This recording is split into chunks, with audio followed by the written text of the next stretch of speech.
Ray Shefska sold cars for 43 years. And in that time, he learned there's three truisms in the car business. The price of my new car is more than what you're going to want it to be. The amount we're going to offer you for your trade is less than what you think it should be. And either you or somebody you know has been screwed by a car dealer. ouch. But hey, Ray moved a lot of units. And not just because he was a nice guy.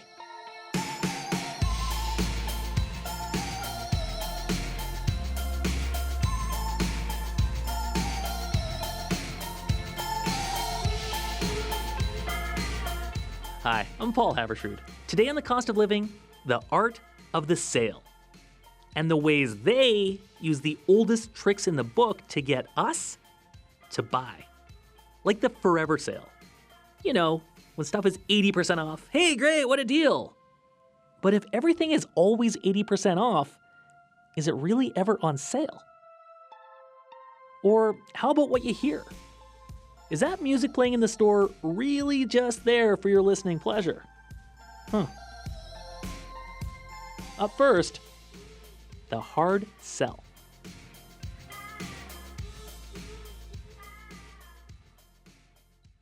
Ray Shefska started selling cars in the 1970s.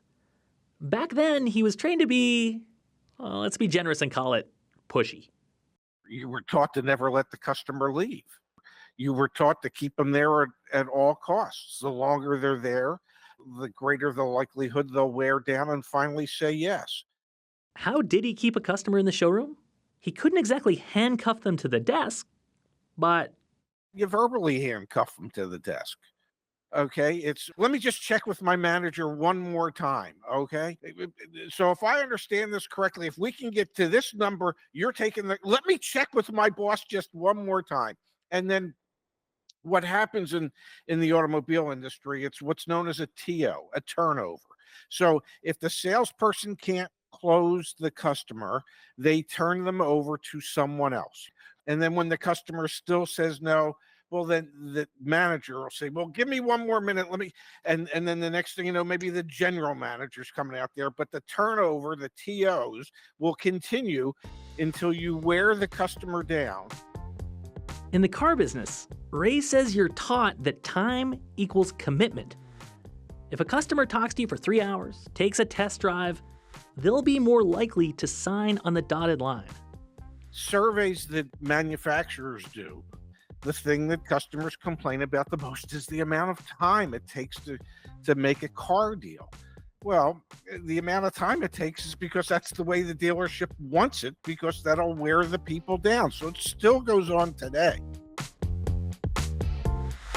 The hard sell may not be the oldest trick in the book, but it's been around. 100 years ago, there was the slick-talking door-to-door salesman. Well, sir, there's nothing on earth like a genuine, bona fide, electrified 6-car monorail. In the 50s, the post-war boom took it to even another level. The population was growing, factories were cranking out new products, and salespeople, they pushed those products, using tactics that gave the hard sell its bad reputation. And yet, the hard sell hasn't gone away. So why not? Jim Zabochka is a marketing professor at Creighton University. He says, yeah, the tricks of the trade that make up the hard sell are still alive and well. Any type of sales event where you're feeling pressured, the always be closing kind of approach. A, B, C. A, always be B, C, closing. Always be closing. Always. Sort of the Glengarry Glen Ross approach where, whatever it takes to make the sale. Hey, coffee is for closers. The hard sell comes in many forms. Urgency. This deal is only good for today. Scarcity. We only have 2 left. Limited time offers. Call now and get a second set of steak knives. At the core of these pitches, time and pressure. The hard sell tries to get us to buy immediately without considering other options. And take it from Ray. It can work. I'm pretty sure I sold over $1 billion worth of cars in my lifetime. I mean, I managed some decent sized dealerships selling 150, 200 cars a month. Ray didn't use the hard sell to move all those cars. But when he did, he knew he was tapping into something the customer may not fully understand. Jim Zabochka describes it as instincts trumping reason. I think the hard sell is more appealing to the lizard brain a little bit, like, oh, we got to get this done, and you need this, and this is why, and let's go and let's do it today because you can't go another day without this product, or whatever the case may be, This is part of the psychological power of the hard sell. Most of us don't like it, but it's also not really working on our rational brains, more on how we're feeling. And the sense of urgency it creates helps to bypass our more logical decision-making. Another thing the hard sell takes advantage of? Most people are generally pretty nice. I think a lot of people just go along to get along a little too often, right? People are sometimes very timid about interactions, and maybe it's a fear of the confrontation, the fear of confrontation a lot of people have. They just kind of go along and figure, well, this is just kind of how it is. The hard sell isn't going to work on all of us all of the time, but it works enough that it's worth it. It often shows up in industries that deal in volume, telemarketing, timeshare pitches, infomercials. Shoot enough shots, and a few will go in. I've often heard in sales, it's a numbers game, right? Like the more people you talk to, the more you will sell. And I've experienced it as a salesperson, like, okay, here's how you want to go about this. Try to close within this amount of time. If it's not happening, get them off the phone or whatever the case may be. That's one approach to sales, and it's legit. Where the hard sell can break bad is when aggressive crosses the line into dishonest, making false claims about a product, omitting information, just straight up lying. Jim says those kinds of tactics often only work when the buyer doesn't know as much as the person who's selling. But here, score one for the internet. Given all the knowledge we have as consumers these days, which is way beyond what it once was, the salesperson's role tends to have shifted over the years in most positions to more of a, information manager, knowledge manager. Like, a lot of stuff. And I'm willing to admit that as your expert, but let me tell you what's important and what isn't. That kind of gentler approach is what's in fashion now. Jim's research shows that customers don't like the hard sell. We lose trust in the salesperson.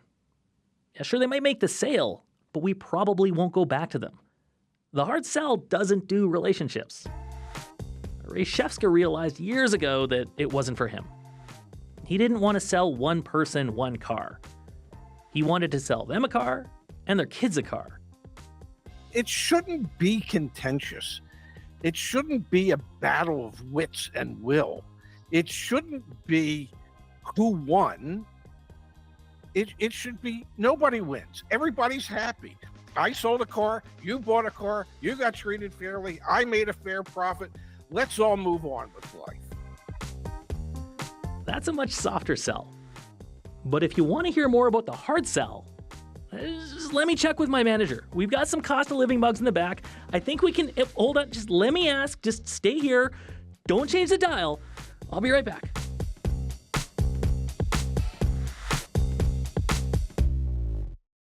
This is The Cost of Living. I'm Paul Haversrud. Have you ever walked by a store with a banner that hollered, everything 80% off? So you went in and, yeah, that is one deep discount on that spatula. 6 months later, you walk by the same store and everything is still 80% off. Come on.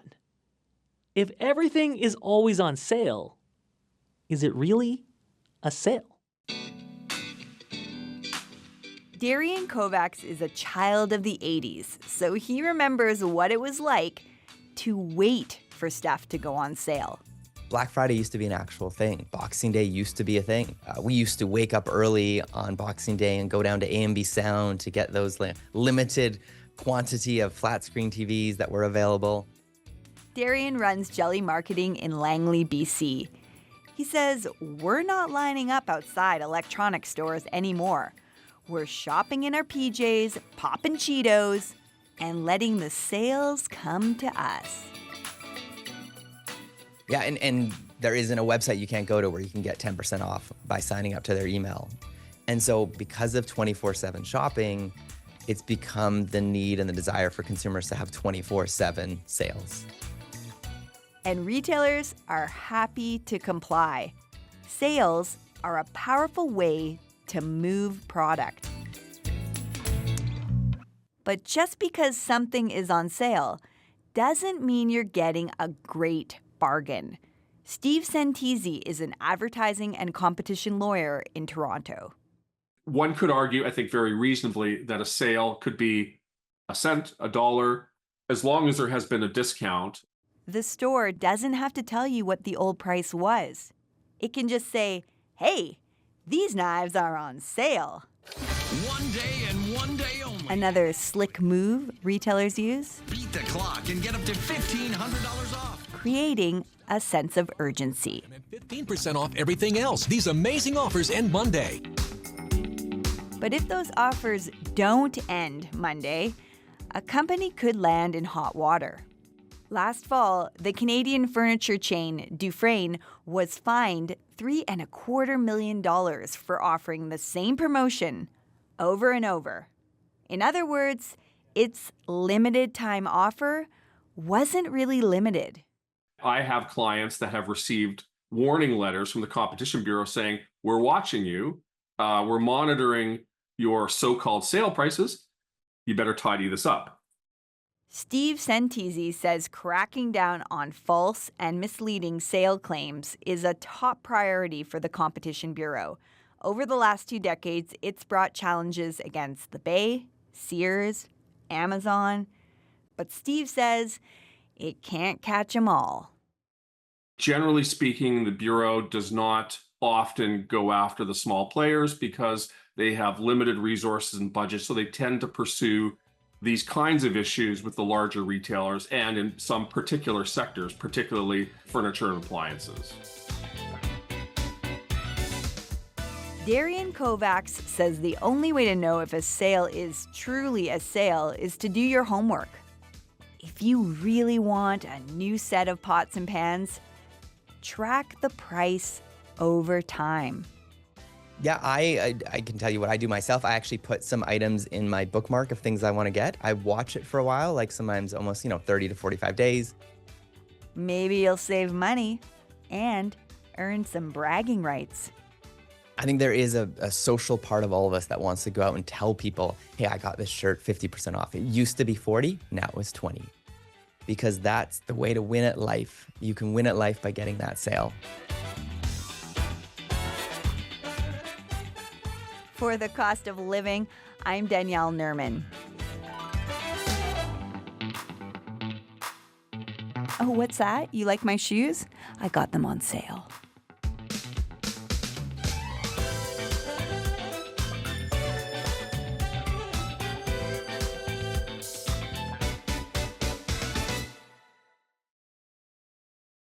This is The Cost of Living. I'm Paul Haberstrood. Ellis Cho, when you walk into a store these days, the stuff that happens around you, not a lot of what's going on is an accident. No, you're right. Businesses really think hard about everything about their business, their location, what the place feels like, what it looks like. And they even think about what it sounds like. Walk through any mall and you'll hear a dozen different songs. And what you hear is there by design. So today, we're talking about the oldest tricks in the book. Is music one of them? It absolutely is. And it kind of goes way back to the 30s, when Muzak became the first company to produce background music for businesses. Dig that smooth groove. Yeah, see? It works. Muzak wanted to make the whole experience of shopping better for customers and workers. And now most people actually prefer some kind of background music. According to a 2023 UK study, more than 80% of people think it creates a better atmosphere. And nearly half found it awkward when no music was playing. So is this why businesses play music? Because, we don't like awkward silences? Ellis? Ellis, that was... We don't like awkward silences. Fine. Point proven. See? No, it's to get you in the mood to buy. Because if it's done right, music can boost sales. And there are people whose job it is to make sure it's done right. We put together a blueprint and we include some playlist samples. So things like what are the energy ranges that we would advise? What are the sorts of moods that we want to explore musically as well? James Picken is the creative director at Startle, a UK-based company that curates playlists for businesses. Okay, first of all, one, how can I get his job? Yeah. And two, what does all that entail? Well, he and his team try to find the right music to create the right mood for customers. If the music fits well, your experience is going to be a lot more pleasurable. You're going to stay there a lot longer. And presumably, the longer you stay in a store, the more likely you are to buy. Yeah, that's the idea. And not only that, but music can also influence what you buy. There's a study from the 90s that tested this theory in a wine store. They played French music and French wine sales increased, and they played German music and German wine sales increased. And that just shows you how powerful that choosing music that fits product can have on something like sales. And it wasn't just a dinky little difference either. When French music was playing, customers bought 3 times more French wine than German wine. And the same thing happened when they played German music. But if you don't like Kraftwerk, right? German wine sales in trouble, you're out of there. Well, James says stores aren't really catering to our personal tastes. They're just looking for music that fits the brand. Like at a Nike store, you're going to hear like this pumping music, right? Something that's more energetic, gets you moving. At a place like Banana Republic, you'll hear something more subdued, like, less bouncy. So the purpose of it isn't to play music that people like. It's to help build an atmosphere and a mood overall. And that might not necessarily be music that people know. It might not maybe be music that people like, but does it help create a mood? Does it perhaps promote a certain behavior? So what kind of behaviors are they trying to promote? Well, that depends. Do they want you to shop more or shop faster? We all have this physiological response to music, right? Like slower music can reduce your heart rate. It's relaxing, and that could keep you shopping longer. There are a couple of seminal studies from the 80s that prove this. They found slower music increased sales at a supermarket. All right, but what if that supermarket threw on, like the uncha uncha and really pounded out those beats? That same study showed that up-tempo music made people shop faster and buy less. James says it also has another potential effect. Like, say it's really early in the morning and a coffee shop is playing thumping fast music. It's going to create those sorts of anxious feelings within the listener. It's going to create friction when they walk into the store. All right, so you don't want to go into Tim Hortons for your double-double and just like hear Fatboy Slim just pounding. No, you kind of want to start your day a little bit more calmer. But sometimes, Paul, that's what stores want. Like if checkout lines are getting really long and they want people to move faster and get faster turnover, they'll play faster music to get you out of there. Do you think you move faster, Ellis, if you're hearing like an up-tempo, like a really hoppy song? Are you just moving around the store faster or moving around anywhere faster? I think so. Like even when you think about exercise, you actually move faster. Your heart rate goes up. Huh. Yeah, I'll buy that. Okay, so if you're a store then, is there like the perfect shopping tempo, the music that it's just right, it's getting people to want to buy? Well, James says there is a sweet spot. He says a mid-tempo song that hits around 90 to 110 beats per minute, that does the trick.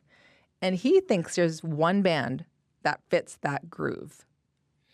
I think a lot of Fleetwood Mac would actually work particularly well. There's a gentle energy in a lot of their songs. I think, the song Everywhere by Fleetwood Mac? I think that tempo is probably a perfect tempo. Okay, so you walk in the store, you hear that, ooh, I want to be with you and it's going to be like a landslide for your wallet. Yeah, be prepared to spend. All right. Thanks, Ellis. You're welcome.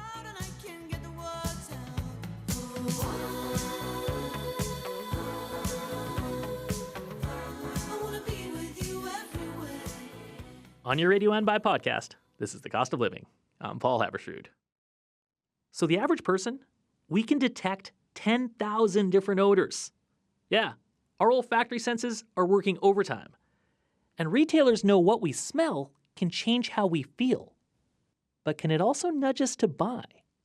Jenny DeRosio, in a story that first ran last year, went shopping to find out. I'm at a mall in Calgary, standing outside Abercrombie & Fitch. Not even in the store yet. But I noticed something. What is that smell? It just feels like a very iconic Abercrombie smell. I feel like I can't remember coming to Abercrombie ever and it not smelling like this. Mm-hmm. I don't know how to describe it. It's very cologne. Yeah, honestly. There's a candle scent called Freshly Washed Man. Kind of smells like that. Freshly washed man. So, not a bad smell. Something pleasant? Now, these customers don't shop at Abercrombie & Fitch because of how it smells, but having a signature fragrance doesn't hurt either. It's called sensory marketing, and it's a powerful tool that can make you think about a store after you've left. So let's say you take something from Abercrombie & Fitch, you go home and you smell that smell again and you think of Abercrombie & Fitch and you say, oh, Abercrombie. So it's in your mind, and then you might go back to them to buy something else. It's like an advertisement which they are not paying for. That's University of Michigan marketing professor Aradhana Krishna. She says smell is linked neurologically to memory and emotion. You smell popcorn and want to immediately sit down to a movie. That association can keep consumers coming back again and again. Krishna points to one famous example, the scent of white flowers with a playful twist of coriander and pine. Welcome aboard Singapore Airlines. Yes, pine, at 30,000 feet in the air. They not only sprayed a scent that was designed for them into their space, which is aircrafts and Singapore Airlines, but also to spray the same scent into products which were there within their space. So in Singapore Airlines, it was face towels or even the laundry for the steward and stewardesses' uniforms. That scent is called Batik Flora. The airline describes it as a springtime walk at sunrise after a light drizzle.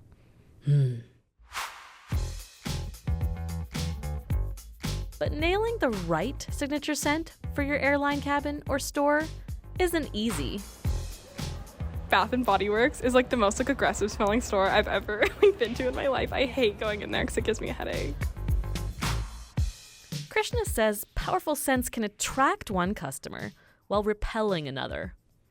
It's difficult to come up with something which is uniquely appreciated by your target audience if your target audience is very diverse. Diverse in terms of gender and age group, cultural background. So if it's very homogenous and it's easier to come up with something that everybody would appreciate. And some smells just don't stand the test of time. Abercrombie & Fitch used to have a signature scent called Fierce, but it was too closely associated with the oversexed Abercrombie & Fitch brand of the 90s. The store has since toned it down a little. I remember back when I was in high school, it used to have a very much of a stronger scent, I would say. But yeah, now it's not as bad, not as perfumed, I guess you could say. For The Cost of Living, I'm Jenny DeRosio.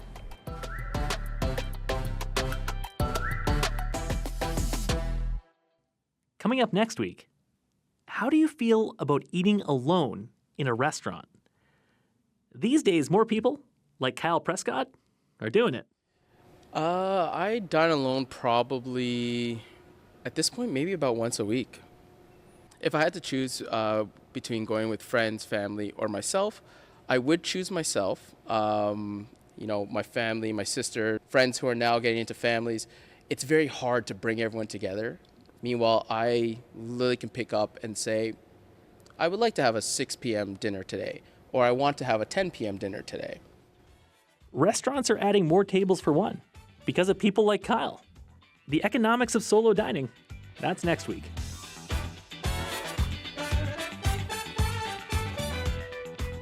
That's all for the show. The Cost of Living is based in Calgary.